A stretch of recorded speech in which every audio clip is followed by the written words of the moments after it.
Welcome back to science hub. This is Roli Verma. कल है आपका बायो का एग्जाम। ठीक है, कल है क्लास 12 आईएससी बोर्ड स्टूडेंट्स का बायो का एग्जाम। कुछ इंपॉर्टेंट डायग्राम के क्वेश्चन हैं, मैं आपसे डिस्कस करूंगी आज। ठीक है, देखिए डायग्राम क्वेश्चंस, डायरेक्टली डायग्राम बनाने को भी क्वेश्चन आता है। ठीक है, एंड डायग्राम से रिलेटेड कुछ छोटे छोटे क्वेश्चन भी आते हैं। ठीक है, तो डायग्राम आपके बायो में एक बहुत इंपॉर्टेंट रोल प्ले करते हैं। डायग्राम क्वेश्चन को बहुत अच्छे से प्रिपेयर करने, क्योंकि कोई भी डायग्राम अगर आता है एग्जाम में तो 3 से 4 नंबर में ही आएगा, इससे कम तो आएगा नहीं। उनको प्रिपेयर करना जरूरी है। तो हम स्टार्ट करते हैं। जो फर्स्ट इंपॉर्टेंट डायग्राम है वो है सिंपल स्टिर्ड टैंक बायोरिएक्टर। इसका डायग्राम आप देख सकते हैं। ये डायग्राम बहुत इंपॉर्टेंट है, कम से कम 5 लेबलिंग्स आपको आनी चाहिए। फॉर्म ब्रेकर, कल्चर ब्रूथ, इनका फंक्शन क्या है। ठीक है, ठीक, एजिटेटर सिस्टम इसमें होता है, वो क्यों होता है। ठीक है, जो ये डायग्राम है, इस डायग्राम को आपको थोड़ा अंदर तक पढ़ना है, क्योंकि कभी कभार इससे क्वेश्चन बनता है। नेक्स्ट है आपका जर्मिनेटिंग पॉलन ग्रेन। इसका डायग्राम भी आप देख सकते हैं, बहुत इजी डायग्राम है, सिंपल सा है। एग्जाइन इन टाइम इसमें शो हुआ है। जेनरेटिव न्यूक्लियस क्या है, वेजिटेटिव न्यूक्लियस क्या है, 4-5 लेबलिंग्स है, काफी है। एंड एक और चीज, जब भी आप अपने एग्जाम में कोई भी डायग्राम ड्रॉ करें तो बहुत ज्यादा डेकोरेट उसे ना करें, क्योंकि टाइम इससे वेस्ट होगा आपका ना। तो सिंपल तरीके से आप बनाइए, एंड ऐसा बनाइए कि लगना चाहिए कि ये डायग्राम है। ठीक है, लेबलिंग्स बहुत जरूरी है, बिल्कुल मिस नहीं करना है। थर्ड है मेच्योर ह्यूमन ओवम, जिसे हम मैमेलियन oocyte भी बोलते हैं। ठीक है, दोनों अलग नहीं है, सेम है, बट क्वेश्चन कभी कभार मैमेलियन oocyte से भी आ सकता है, या फिर मेच्योर ह्यूमन ओवम भी आ सकता है। डायग्राम सेम रहेगा इसका।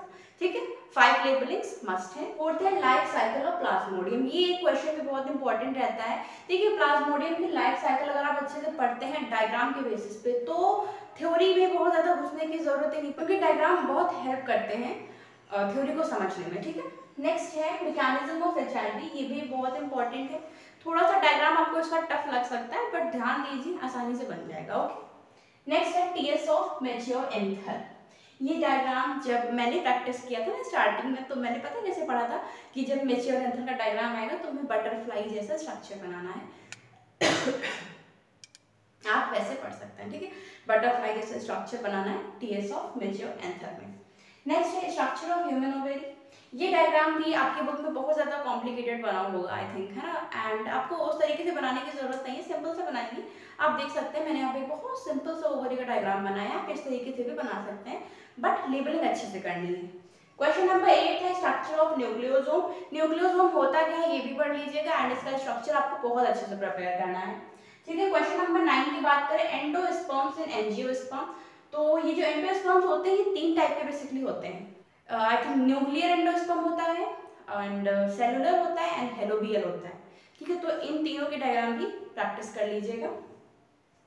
नेक्स्ट है एलिस ऑफ ह्यूमन टेस्टिस। ये डायग्राम भी इजी है, बस थोड़ा सा ध्यान रखना है, एंड 1-2 बार प्रैक्टिस करिए, आराम से आ जाएगा।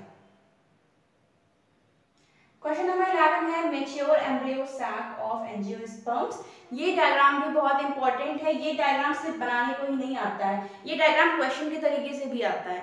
ठीक है, तो उसके लिए भी आपको ये अच्छे से प्रिपेयर करना है। नेक्स्ट इंपॉर्टेंट डायग्राम है आपका स्ट्रक्चर ऑफ एनाट्रोपस ओव्यूल। कई बार कुछ स्टूडेंट्स को इसका आंसर पता होता है, डायग्राम आता होता है, फिर वो गलत कर देते हैं। ऐसा होता है ना, एनाट्रोपस ओव्यूल और ओव्यूल, इन दोनों का स्ट्रक्चर डिफरेंट होता है, बट बहुत छोटा सा डिफरेंस होता है।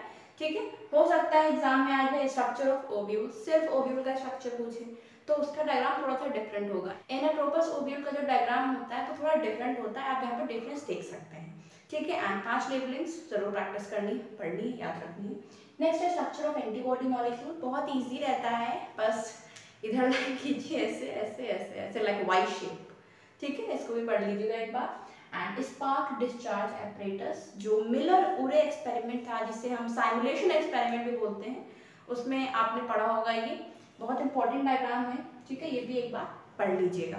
और अगर हम बात करें कुछ डायग्राम्स वाले क्वेश्चन जैसे रहते हैं, जैसे अगर हम मॉलिक्यूलर बेसिस ऑफ इनहेरिटेंस की बात करें, तो उसमें अगर कोई भी क्वेश्चन आता है तो उसके लिए आपको डायग्राम बनाना पड़ेगा, चाहे डीएनए रेप्लिकेशन से रिलेटेड आए, ट्रांसक्रिप्शन से रिलेटेड आए, ठीक है, जेनेटिक मटेरियल की रिसर्च से रिलेटेड आए, तो वहाँ पे डायग्राम कंपलसरी रहता है। अगर आप डायग्राम बना के वहाँ पे थ्योरी लिखते हैं तो बहुत इफेक्ट पड़ेगा आपके मार्क्स पे। एंड मैं आपको खुद सजेस्ट करूंगी कि अपनी बायो में, अगर आपका जो एग्जाम है बायो का, उसमें कोशिश करें ज़्यादा से ज़्यादा डायग्राम्स बनाएं, जिस भी क्वेश्चन में डायग्राम की इतनी सी भी आपको नीड लगे, फटाफट पेंसिल उठाइए, बनाइए, लेबलिंग करिए, क्योंकि ये ना एक एग्जामिनर पे भी इंप्रेशन डालता है कि बच्चे ने डायग्राम बनाया है यानी उसको आता है ना। डायग्राम जरूर प्रैक्टिस करें, डायग्राम बहुत इंपॉर्टेंट है आपके बायो के एग्जाम में, स्कोरिंग रहते हैं डायग्राम में। मैं अपना खुद पर्सनल एक्सपीरियंस आपसे बता रही हूँ, जो मेरा बायो का एग्जाम हुआ था मैंने बहुत सारे डायग्राम्स उस पर बनाए थे, एंड छोटे डायग्राम्स नहीं बनाए थे, आधे आधे पेज के बड़े बड़े डायग्राम्स बनाए थे। कॉपी अट्रैक्टिव लगती है इससे, सो डायग्राम्स बहुत अच्छे से प्रैक्टिस करें, जिस भी क्वेश्चन में आपको नीड लगे वहाँ पे आप डायग्राम्स प्रैक्टिस करें, वहाँ पे डायग्राम्स आप बनाएं, लेबलिंग जरूर पढ़ लें, ठीक है। एंड जैसे मैंने कुछ क्वेश्चन बताए, जैसे स्पार्स स्टेट टैंक बायोरिएक्टर हो गया, ठीक है, एंटीबॉडी मॉलिक्यूल हो गया, एम्ब्रियो साइट हो गया, इनसे रिलेटेड क्वेश्चन आ जाते हैं, फंक्शन पूछ लिया जाता है, ठीक है, तो वो भी पढ़ लें एक बार। एंड मैं आपको सजेस्ट करना चाहूंगी कि जो आपके लास्ट ईयर के क्वेश्चन हैं